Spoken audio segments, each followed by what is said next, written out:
Mamá decía que la belleza lo era todo, pero mentía. La belleza, como el amor, es solo un arma. Y yo aprendí a usarla, pero nunca tan bien como ella. Mi nombre es Dricela, y esta es la historia que nunca les contaron. La verdadera historia. Recuerdo perfectamente el día que llegó. Cenicienta. Su nombre sonaba como ceniza, y así lucía, cubierta de hollín, y con los ojos bajos. Papá la trajo a casa después de que su madre muriera. Dijo que ahora era nuestra hermana. ¿Hermana? Yo ya tenía una hermana, Anastasia. No necesitábamos otra. No una que nos recordara constantemente la fragilidad, la pérdida. Al principio, intentamos ser amables. Le ofrecimos nuestros vestidos viejos, nuestros juguetes rotos. Ella los aceptaba con una sonrisa triste que me revolvía el estómago. No era gratitud lo que veía en sus ojos, era lástima. Nos compadecía. A nosotras, que lo teníamos todo. O eso creíamos, papá la adoraba. En sus ojos, ella era la imagen de su primera esposa, un fantasma que nunca nos abandonó. Él la miraba y veía un amor perdido. A nosotras, a Anastasia y a mí, nos miraba y veía... Bueno, a mamá. Y mamá no era un recuerdo dulce. Mamá era ambición, era acero, era la mujer que se había asegurado de que papá nunca nos olvidara, incluso después de muerto. Cuando papá murió, todo cambió. El velo de cortesía se rasgó. Mamá vio a Cenicienta no como una hija, sino como un obstáculo, una boca más que alimentar, un recordatorio viviente del amor que nunca tuvo de él. Y nosotras seguimos su ejemplo. Era más fácil odiarla que enfrentarnos al vacío que papá había dejado. Así que la llamamos Cenicienta. La vestimos con harapos. La hicimos limpiar, cocinar, fregar. Cada tarea era un pequeño acto de poder, una forma de decirle, tú no perteneces aquí. Nosotras sí. Nos reíamos de sus manos agrietadas y su rostro manchado. Era cruel, sí.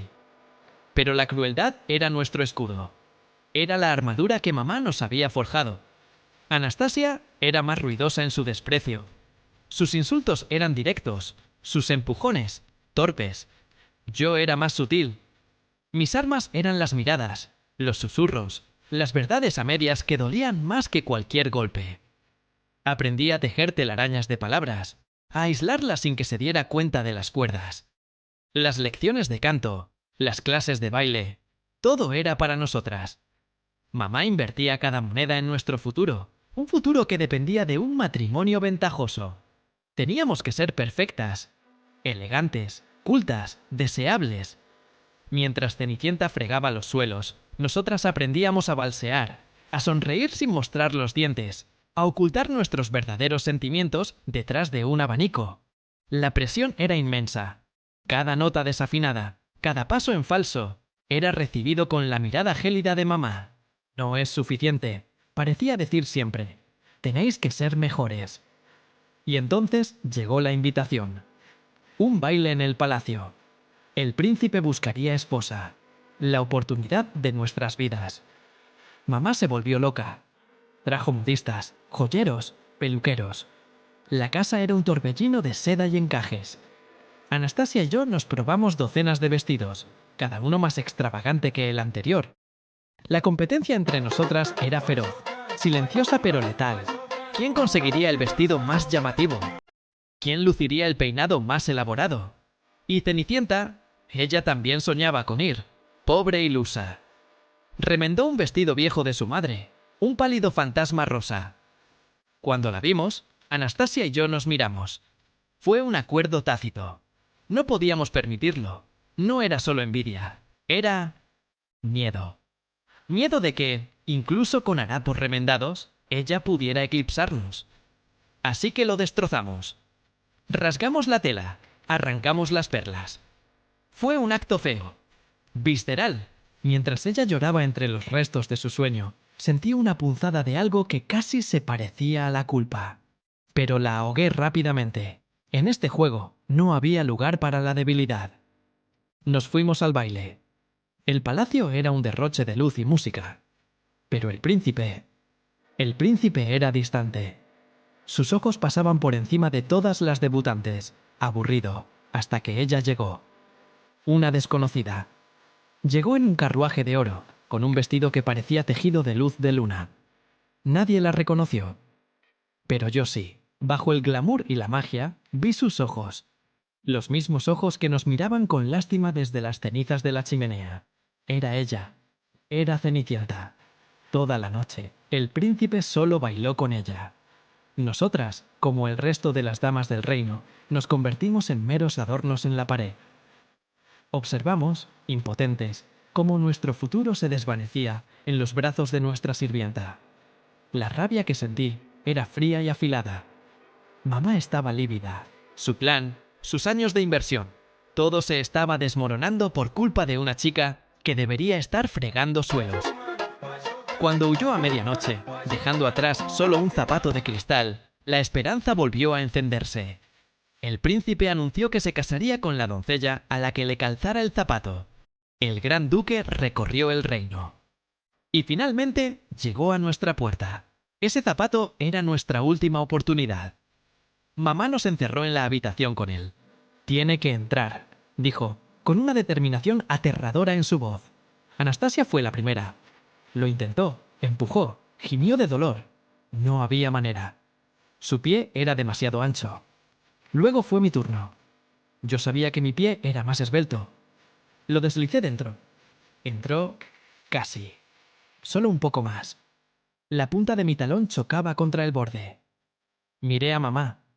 Ella me devolvió una mirada de puro acero. «Sabes lo que tienes que hacer», susurró, y me pasó un cuchillo. Por un instante, el frío del metal en mi mano me paralizó. ¿Cortarme el talón? ¿Mutilarme por un príncipe que amaba a otra? ¿Por un zapato? Miré el cuchillo. Luego miré mi pie. Vi mi sangre. Sentí el dolor agudo, el sacrificio.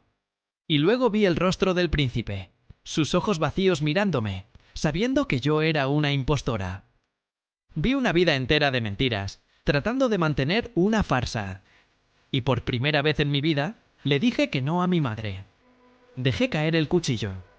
«No», dije, «no lo haré». La sorpresa en el rostro de mamá fue casi tan dolorosa como la decepción que la siguió, pero en ese momento sentí una extraña liberación. Por supuesto, ya saben el resto. Cenicienta apareció. El otro zapato se deslizó perfectamente en su pie. Hubo una boda real. Vivieron felices para siempre. ¿Y nosotras? Nos convertimos en la nota a pie de página de su cuento de hadas. Las hermanastras feas y malvadas.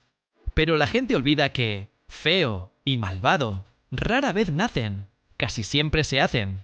Fuimos moldeadas por la amargura de una madre, por la sombra de una hermana perfecta, por un mundo que nos decía que nuestro único valor residía en un rostro bonito y un buen matrimonio. Después de la boda, nos fuimos. Mamá, Anastasia y yo. Sin títulos, sin fortuna.